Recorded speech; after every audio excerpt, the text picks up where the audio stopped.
నమస్కారం. నేను చందు. ఈ రోజుకు సంబంధించిన కరెంట్ అఫైర్స్ ఏమేమి ఉన్నాయో చూద్దాం. Wildlife filmmaker Subbaiah Nallamuthu received the prestigious V Shantaram lifetime achievement award at the 18th Mumbai International Film Festival on 15th June 2024.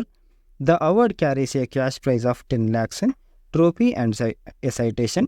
This award is instituted in memory of a legendary filmmaker V. Shantaram, who was closely associated with films division as honorary chief producer during 1950s.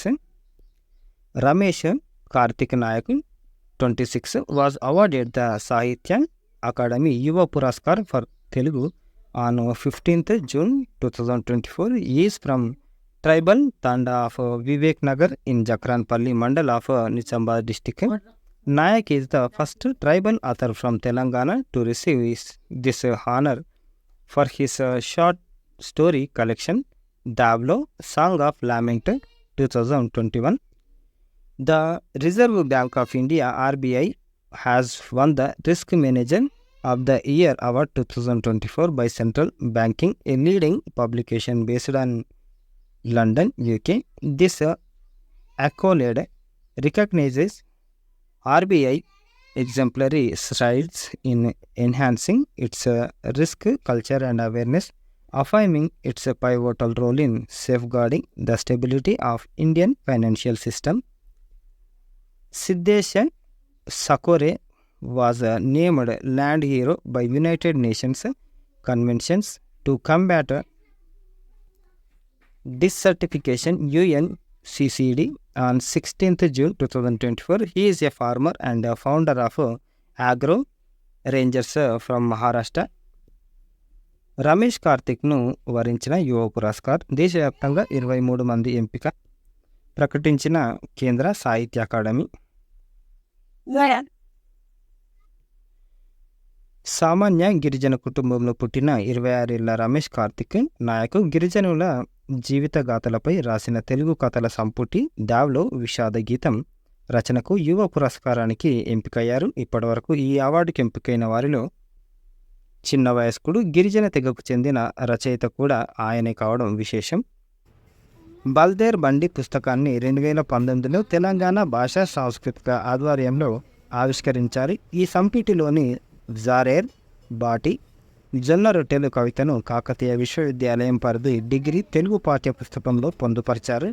బల్దేర్ బండి వచన సంపుటిలోని కవితలను Andhra university PG Telugu పాఠ్యాంశంలో చేర్చారు. డావ్లో సంపుటిలోని పురుడు కథ అంతర్జాతీయ సాహిత్య అనువాద జర్నల్లో ప్రచురమైంది. తమిళంలో లోకేష్ రగరం, కన్నడలో బిఆర్ శృతి యువ పురస్కారాలకు ఎంపికయ్యారు. చంద్రశేఖర్ ఆజాద్కు బాల సాహిత్య పురస్కారం. ఆయన రాసిన మాయాలోకం నవలకు కేంద్ర సాహిత్య అకాడమీ అవార్డు వచ్చింది. ఇది ఆయన రాసిన బుక్. కేంద్ర సాహిత్య అకాడమీ యువ పురస్కారానికి ఎంపికైన బుక్ గిరిజన జీవితాలే నా పుస్తకాలు అని రాసిండు ఆయన. ఇక ప్రపంచంలోనే అత్యంత ఎత్తైన రైల్వే వంతెన జమ్మూ కాశ్మీర్లోని చినాబ్ నదిపై నిర్మించిన బ్రిడ్జిపై అతి త్వరలోనే రైల్వే సేవలు అందుబాటులోకి రానున్నాయి. ఈ వంతెన బ్రిడ్జి ద్వారా రాంబన్ నుంచి రియాసీకి రైలు సర్వీసులు త్వరలో ప్రారంభం కానున్నాయని ఉత్తర రైల్వే శాఖ వెల్లడించింది. కశ్మీర్లోని భారత్లోని బాగత ప్రాంతాలతో మిగతా ప్రాంతాలతో అనుసంధానించేందుకు కనెక్ట్ చేసేందుకు చేపట్టిన ఉదంపూర్, శ్రీనగర్, బారాముల్లా రైల్వే ప్రాజెక్టులో భాగంగా చినాబ్ వంతెన పైన దీన్ని నిర్మించారు. చినాబ్ నది గర్భం నుంచి 359 మీటర్ల ఎత్తులో దీన్ని నిర్మించారు. దీని పొడవు 13-15 మీటర్లు. ఇందులో భాగంగా టన్నెళ్లు కూడా నిర్మించారు. ఇప్పటి వరకు చైనాలోని బెయిపాన్ నదిపై ఉన్న 275 మీటర్ల పొడవైన షుబాయి రైల్వే వంతెన పేరుతో ఉన్న ప్రపంచ రికార్డును ఇది అధిగమించింది.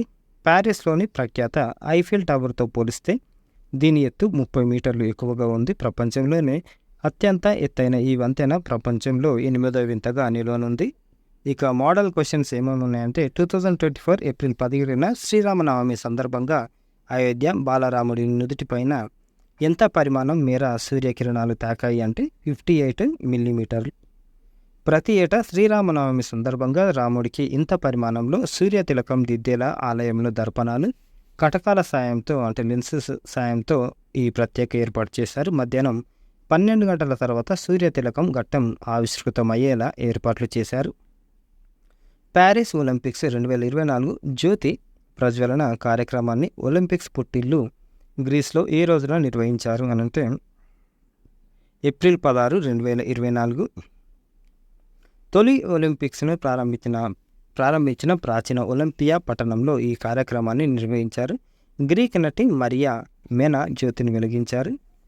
తొలి టార్చ్ను రోయింగ్లో ఒలింపిక్ స్వర్ణ పతాక విజేత అయిన గ్రీస్ ఆటగాడు స్టెఫనోస్ డుస్కెస్ అందుకోగా, రెండో టార్చ్ బేరర్గా ఆతిథ్య ఫ్రాన్స్కి చెందిన మాజీ ఒలింపిక్ స్విమ్మింగ్ ఛాంపియన్ లారా మనాడు నిలిచింది. ప్రస్తుత 2024 సంవత్సరానికి భారత వృద్ధి రేటు అంచనాలను అంతర్జాతీయ ద్రవ్యనిధి IMF ఎంత శాతంగా ఉండవచ్చని తాజాగా అంచనా వేసింది అంటే 6.8.